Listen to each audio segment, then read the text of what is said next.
La enseñanza en la iglesia es un mandamiento para los cristianos. Los varones se deben ocupar de la lectura, la exhortación y la enseñanza, dice Pablo a Timoteo en el capítulo 4, versículo 13 de su primera carta. El hermano Oscar Arias nos presenta una serie de 15 estudios sobre la predicación en la iglesia y cómo prepararse para este gran desafío. Acompáñenos en esta serie de podcast de Un Cafecito con la Biblia. A todos mis hermanos, muy buenas noches. Qué bendición tenerlos acá una vez más. Es mi propósito y mi oración a Dios que estas lecciones, las que hemos estudiado hasta acá, hayan sido de edificación para usted. Los principios, las referencias, algunas reglas acerca de la homilética, ojalá puedan ser cultivadas, desarrolladas por cada uno de ustedes en el servicio que hacen a la iglesia del Señor. Aprecio mucho la obra, la buena voluntad de mis hermanos, tanto aquí en la iglesia local, en la iglesia en Villa María, que colaboran con el servicio de la iglesia cada 8 días entre semana. Es mi oración por ustedes para que Dios les siga dando sabiduría y Dios los siga utilizando en su obra. Este curso es un curso muy sencillo, es muy elemental, aun cuando hemos tratado algunos puntos un poco complejos. Las últimas clases hemos estudiado acerca de la preparación del sermón, las clases del sermón, las clases de sermón que hay. Y ayer vimos nosotros acerca de la introducción y la conclusión de un sermón. Decíamos que para un sermón hay que empezarlo bien y terminarlo bien. Predicar es como pilotear un avión. Lo más difícil es arrancar y también despegar. Si usted empieza bien un sermón, se espera entonces que lo termine bien. Así la iglesia le agradecerá y la iglesia será edificada. Vamos a leer nuevamente el versículo sobre el cual estamos desarrollando estas clases de Pasando la Antorcha, curso de formación para hombres. 2 Timoteo 2:2 dice: lo que has oído de mí ante muchos testigos, esto encarga a hombres fieles que sean idóneos para enseñar también a otros. Nos hemos enfocado en la última parte de esta instrucción cuando dice idóneos para enseñar. ¿Qué predicar? ¿Cómo hacerlo? ¿Cómo transmitir un mensaje? ¿Cómo formar? ¿Cómo realizar un sermón? Es lo que hemos venido estudiando. Estas lecciones no tienen que ver sobre qué predicar, sino cómo predicar, cómo entregar el mensaje. La lección para hoy entonces es la número 11, acomodando lo espiritual a lo espiritual. Todos nosotros sabemos que la Biblia es el mensaje de Dios revelado a través de hombres y para los hombres, con un lenguaje humano. Pablo habló de las palabras que el Espíritu Santo le enseñó la revelación. Dice Pablo en 1 Corintios capítulo 2, versículo 13, lo cual también hablamos, no con palabras enseñadas por sabiduría humana, sino con las que enseña el Espíritu, acomodando lo espiritual a lo espiritual. Podemos decir entonces que la inspiración fue tanto verbal, así como en su inspiración. Los apóstoles, como en el caso del apóstol Pablo, ellos tenían la mente de Cristo, tenían la inspiración en su corazón porque el Espíritu Santo les mostró, les reveló y les enseñó. Pero la manera en que ellos transmitieron el mensaje, qué palabras y cómo predicarlo, también el Espíritu los guió, porque dice ahí que fueron las palabras mismas seleccionadas del Espíritu las que pudieron ser utilizadas por el apóstol para acomodar lo espiritual con lo espiritual. Entonces, este mismo apóstol se aseguró a los efesios que ellos podían entender la verdad que estaba escrita, tal como el Espíritu Santo lo había revelado a él, a los otros apóstoles y a los otros profetas, y vuelvo y repito, por el Espíritu Santo. Dice ahí, hermanos, también en Efesios 3, versículo 4 y 5, leyendo, lo cual podéis entender cuál sea mi conocimiento en el misterio de Cristo, misterio que en otras generaciones no se dio a conocer a los hijos de los hombres, como ahora revelado a sus santos apóstoles y profetas por el Espíritu Santo. Entonces, la verdad de Dios ha sido dada a los hombres en palabras que pueden y deben entender. Así lo dice también en el versículo 17 del capítulo 5, ahí mismo de la carta a los Efesios. Por tanto, no seáis insensatos, sino entendidos de cuál sea la voluntad del Señor. Nosotros, los predicadores, los cristianos, nosotros no tenemos esta revelación. El Espíritu Santo guió a los apóstoles en qué enseñar y cómo enseñarlo, y qué palabras debían ellos usar para transmitir, sea de una manera oral o de una manera escrita, esa bendita y sagrada revelación. Como no tenemos revelación, a nosotros tenemos que estudiar con diligencia. Debemos estudiar la palabra del Señor con responsabilidad. Debemos estudiar la palabra del Señor con seriedad y con un espíritu temeroso, porque nosotros estamos tratando es con un texto sagrado, con lo sagrado, que no es nada más y nada menos que la bendita palabra del Señor. Como nosotros tampoco tenemos escuelas bíblicas, institutos bíblicos para formarnos, cada iglesia local debe entonces tener un programa, al menos simple o un programa sencillo de preparación en algunas cosas básicas, en lo que tiene que ver con la preparación de hombres y la entrega de sermones, lo que tiene que ver con la homilética. Ahora, hermanos, la prueba del sermón se comunicó, o sea, se entregó el sermón, los hermanos lo entendieron, los hermanos lo recibieron. ¿Qué tanto de lo que se enseñó desde el púlpito los hermanos asimilaron? ¿Realmente el estudio fue producto de la comprensión clara, de una mayor apreciación, de una determinación profunda en su corazón a llevar a la práctica la verdad de Dios?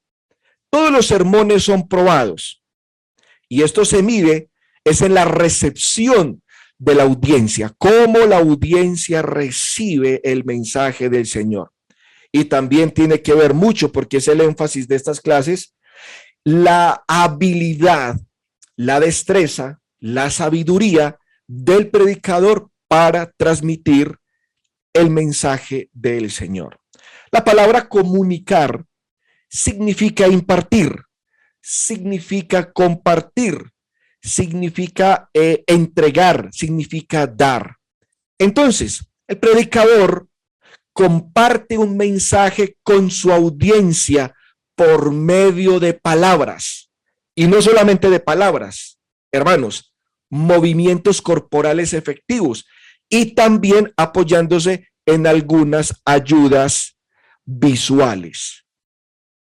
En la mente del oyente, en la mente del cristiano que está ahí sentado en la banca, se tiene entonces la idea de que el predicador tiene su propia mente en un concepto bíblico. O sea, pues, el que está escuchando el mensaje tiene en la mente de que el predicador nos va a traer un mensaje basado en las Escrituras.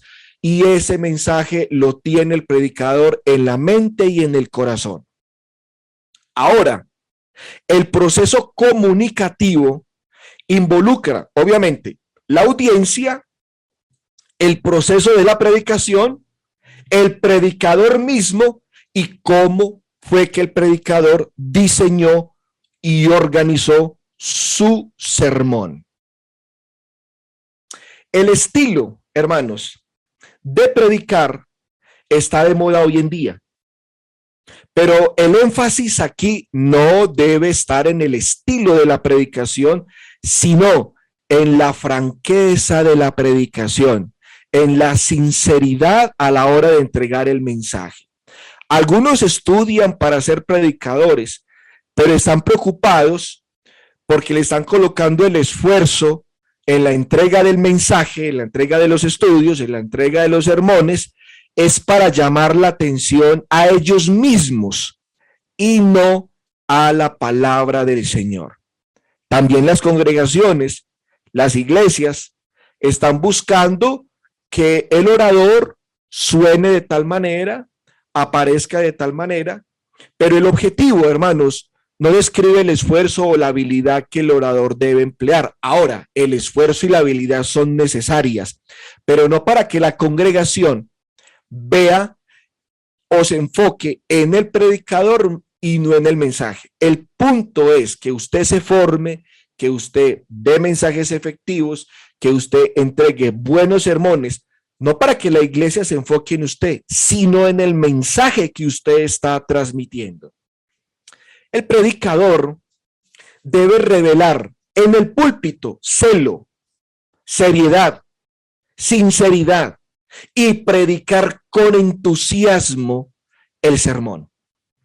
El predicador debe poner fuego en el sermón, dado que la prueba suprema del sermón es comunicarlo. Y el lenguaje o el corazón de la comunicación se vuelve supremamente importante.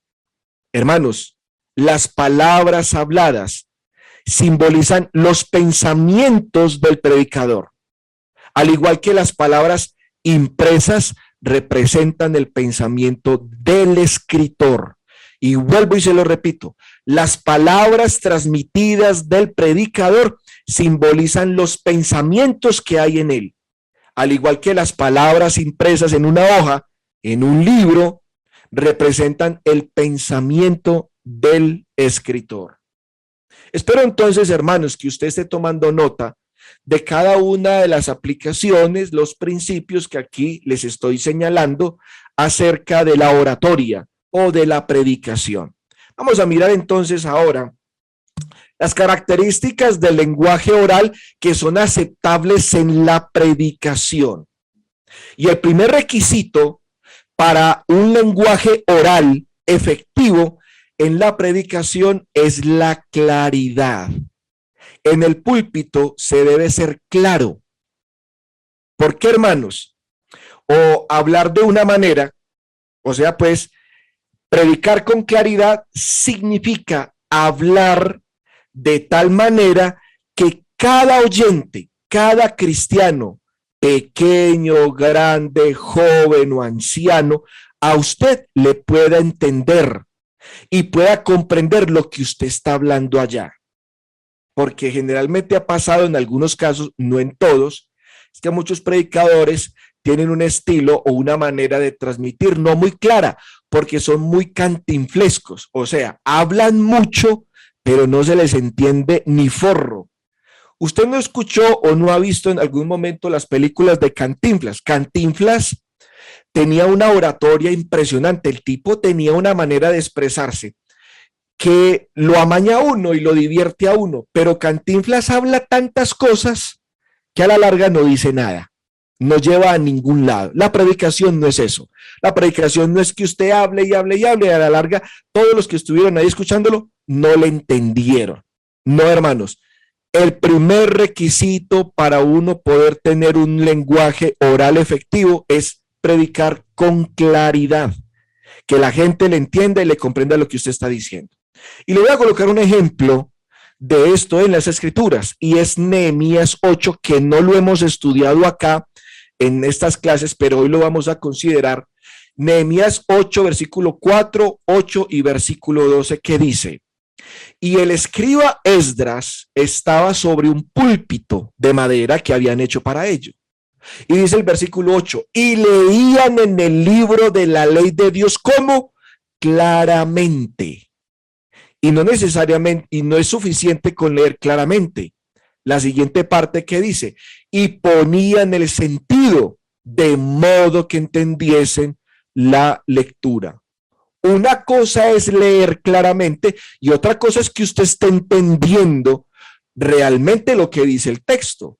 Hay hermanos que leen, pero uno los pone a razonar sobre el texto y no dan pie con bola. Una cosa, hermanos, es ponerle el sentido a la lectura, entender ¿Qué es lo que está diciendo el autor? ¿A quiénes se lo está diciendo? ¿Cuál es el contexto? ¿Por qué se los está diciendo? ¿Cuáles son las razones por las cuales existe esta enseñanza o existe este principio bíblico en ese texto en particular? ¿Qué dice el contexto? El contexto remoto y el contexto cercano. Bueno, ¿qué dice toda la carta? ¿Qué dice todo el libro? Los escribas o estos maestros que estaban en el Antiguo Testamento cuando vinieron después del exilio, que fue Nehemías, Esdras, toda esta gente, y encontraron en el libro de la ley del Señor y empiezan la tarea de enseñarle al pueblo la ley. Aquí nos enseña un principio, y es que predicar requiere un lenguaje claro, y ellos hacían eso. Leían en el libro de la ley de Dios, ¿cómo? Claramente, porque si usted no lee bien, obviamente usted no va a entender bien. Y si usted no va a entender bien, pues dígame usted qué mensaje va a entregar si ni siquiera usted ni lo ha leído bien, ni lo ha entendido bien. Ahora, ¿cuál fue el resultado de que se le haya explicado a la gente la ley de Dios clara y que le colocaron el sentido? Pues bueno, versículo 12 dice, y todo el pueblo se fue a comer y a beber y a obsequiar porciones y a gozar de grande alegría. ¿Por qué? Porque habían entendido las palabras que les habían enseñado. ¿Cuánta gente asiste a los servicios de la iglesia? Y el que predicó allá realmente no les imprimió en sus corazones la palabra del Señor. Como entraron, salieron, no entendieron nada. Se dijo mucho, pero fue muy poco lo que se pudo lograr de la predicación. ¿Por qué? Porque el predicador allá, su predicación no fue clara. No fue una predicación concisa. Hermanos, los oyentes no pueden tomarse el tiempo mientras están escuchando el sermón, buscando el significado de las palabras, descifrando las oraciones enredadas que el predicador está ya presentando. El significado del que está hablando debe ser claro. O sea, el que está predicando debe hablar con claridad, para que el oyente, en el momento de que él esté escuchando, el hermano entienda de una manera muy sencilla el mensaje. ¿Ve?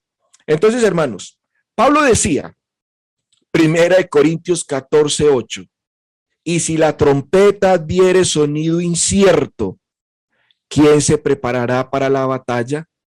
En este caso, hermanos, los centinelas debían conocer muy bien la trompeta y debían conocer muy bien las notas musicales que transmitían pues el instrumento que ellos estaban trabajando, porque si la trompeta daba un sonido que no se entendía, entonces ¿quién se iba a preparar para la batalla? Entonces, ¿qué tenían que hacer? Debían tocar la trompeta con claridad. Y déjenme decirle, hermanos, que el hermano que se está parando en el púlpito se convierte en la trompeta de Dios. Y si esa trompeta no da un sonido realmente claro, entendible, bueno, entonces nosotros ¿cómo nos vamos a preparar para la obra de evangelización? ¿Cómo nos vamos a edificar si yo realmente no entendí el mensaje? Porque el que es allá trompeta da un sonido incierto, no es claro, yo no le entiendo ni qué es lo que dice. Entonces a esto, hermano, nosotros debemos colocarle bastante cuidado. Ahora, hermano querido, póngale cuidado a lo que le voy a decir. Entonces, si el predicador debe ser claro, aparte de esto, ¿qué otra cosa debemos nosotros considerar? El predicador debe usar palabras sencillas. Y póngale cuidado a lo que le voy a decir, hermano. Mire, los sermones destacados en la historia de la iglesia, tanto del siglo pasado como de esta, de predicadores de renombre, coja usted un sermón de un predicador famoso y encontrará lo simple del lenguaje, lo sencillo del sermón. Lo que el predicador necesita en aras de la claridad es la mejor palabra. Sí, hermanos, como suele ser el caso, la mejor palabra puede llegar a ser la más corta. Utilice la palabra más corta, pero que sea sencilla también. Winston Churchill dijo, las palabras cortas son las mejores y las palabras antiguas, Cuando son cortas, son mucho mejores. Bueno, aparte de esto, de que el predicador debe usar palabras sencillas, y cuando yo digo sencillas es ¿por qué? Lo veíamos en una de las clases pasadas. Porque es que usted tiene un grupo, no es un grupo heterogéneo, es un grupo homogéneo, sino un grupo heterogéneo. O sea, usted en la congregación tiene una cantidad de miembros dispares. Unos son ancianos, otros son jóvenes, otros son adultos, hay niños, en fin. Todos tienen un nivel de aprendizaje diferente. Todos aprenden de maneras diferentes. Algunos han estudiado en la universidad, otros ni siquiera han pasado por la escuela. El predicador debe usar palabras claras y sencillas. ¿Para qué? Para que el mensaje le llegue a todos, para que el mensaje pueda ser recibido por todos. Entonces aquí podemos decir que el predicador debe esforzarse por usar palabras específicas. Uno es más claro en la comunicación si tiene palabras específicas. Hay que ser específicos en la predicación, no tan generalizados los términos. Por ejemplo, yo puedo decir, el hombre se tambaleó o se pavoneaba por la calle, que otra cosa es decir, él iba por la calle. Entonces el oyente puede decir, hombre, bueno, hombre puede ser cualquiera, un policía, un trabajador, un hombre de a pie, un indigente. Bueno, ¿qué es un hombre? Pues como un hombre es un término tan general, no es algo específico. Entonces, ¿qué pasa, hermanos, con esto? Se requiere un esfuerzo para evitar expresiones perezosas. Sin embargo, la precisión del pensamiento en la predicación, hermano, bien vale la pena. En la situación de la entrega de sermones, esto es especialmente cierto porque muchas personas, muchos cristianos, a menudo malinterpretan y citan erróneamente a los predicadores. Obviamente, parte de esto surge del deseo del oyente, ¿no? Como el oyente está escuchando, pero parte resulta del fracaso del predicador porque el predicador no fue específico, no usó palabras certeras, específicas. Entonces, como habló con tantas generalidades, pues los hermanos pueden sacar varias conclusiones. Y entonces, ¿qué resultará?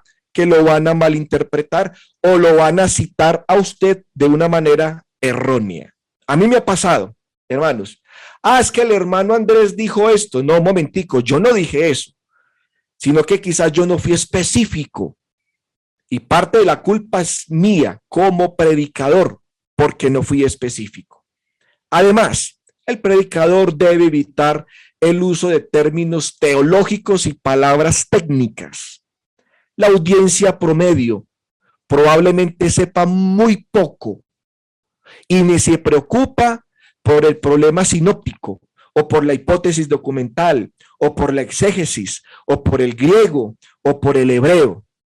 Entonces, hermanos, mire, pero la Biblia, como es la teología de Dios, como es el texto del Señor, como es las palabras de Dios, hay una cantidad de términos que usted como predicador los tiene que definir porque son términos difíciles. Un ejemplo, la sangre expiatoria. ¿Qué significa el término expiar? Mucha gente en la congregación no tiene ni idea qué significa el término expiación. Por ejemplo, la Biblia habla del urín y el tumín. ¿Qué es el urín y el tumín? Ofrendas como la oblación o como la libación. La Biblia habla, por ejemplo, del tabernáculo. Términos como la lascivia, concupiscencia. Todos esos términos están en la Biblia y nosotros los usamos porque hace parte de la predicación. Pero todos esos términos son términos teológicos. ¿Qué hay que hacer? Deténgase un momentico en la predicación y defina el término. ¿Por qué? Porque usted en la predicación necesita ser claro. La gente no se puede ir de la iglesia con lagunas, con dudas. Ve, pero yo no le entendí al hermano lo que dijo cuando habló acerca de el tabernáculo. ¿Pero qué es un tabernáculo? ¿Qué es el pectoral del juicio cuando habló allá del tabernáculo? ¿Qué es el término expiación? ¿Qué significa el término la concepción milagrosa del Señor? En fin, entonces, hermanitos, los términos complejos hay que definirlos. Si usted no los define, entonces sáquelos del púlpito. No los use porque la gente va a quedar en algunos lados con dudas. Si uno duda de que la congregación promedio no le entendió el mensaje, no comprendió claramente, entonces muchas palabras de uso común podían pedirle a usted que se las explique en otra oportunidad. Hay que tener en cuenta entonces este detallito, estos dos detallitos que les estoy yo colocando aquí sobre el tintero. El predicador entonces debe ser consciente de la importancia de usar palabras específicas. Palabras complejas, técnicas, hay que definirlas. Si no está realmente seguro de que la audiencia entienda, entonces defina la palabra. Una regla general aquí sería, en caso de duda, pues defina, encuentre el significado. ¿Qué más? Además, el predicador debe guardarse del uso de contrapalabras en los sermones. ¿Y qué significa usar palabras? Como dice ahí, guardarse de las contrapalabras. Es decir, palabras que a menudo se usan indiscriminadamente para referirse a una variedad de cualidades o sentimientos. Por ejemplo, se incluyen las siguientes: maravilloso, excelente, grandioso, bonito, amoroso, honorable, hermoso. Hombre, todo eso significa casi lo mismo. Los modificadores son importantes porque dicen algo muy esencial. El viejo es un ejemplo. Por otro lado, los modificadores de comentarios como muy, la mayoría, definitivamente, hombre, eso no dice nada. Su único propósito, estos modificadores, es realzar el sustantivo. De las palabras específicas, hermanos queridos, las palabras específicas son como los trajes hechos a la medida. Los trajes hechos a la medida pues cuestan más, pero a uno le quedan mejor. Déjeme decirle, las palabras que usted usa en el púlpito, si son palabras específicas, hombre, le va a costar un poquito más de trabajo en la preparación del sermón, pero déjeme decirle, va a quedar mejor, va a ser mejor. Se necesita un pensamiento más vigoroso para encontrar la palabra exacta, la palabra específica, que para tomar la palabra que a usted se le viene por primera vez en la cabeza, la palabra que viene a la mente por primera vez. Bueno, el segundo requisito, hermanos, antes de eso vamos a leer, la Biblia dice ahí, el apóstol Pablo en 1 Corintios 14, 19 dice, pero en la iglesia prefiero hablar 5 palabras con mi entendimiento para enseñar también a otros que 10,000 palabras en lengua desconocida. Resumiendo lo que les he venido diciendo entonces, es mejor que el sermón sea cortico, que usted usó 5 palabras sencillas, claras y contundentes y específicas, y la iglesia entendió, la iglesia pudo ser enseñada, que un sermón de 1 hora y usted dijo tantas cosas, pero a la larga nadie le entendió la predicación. El segundo requisito para un lenguaje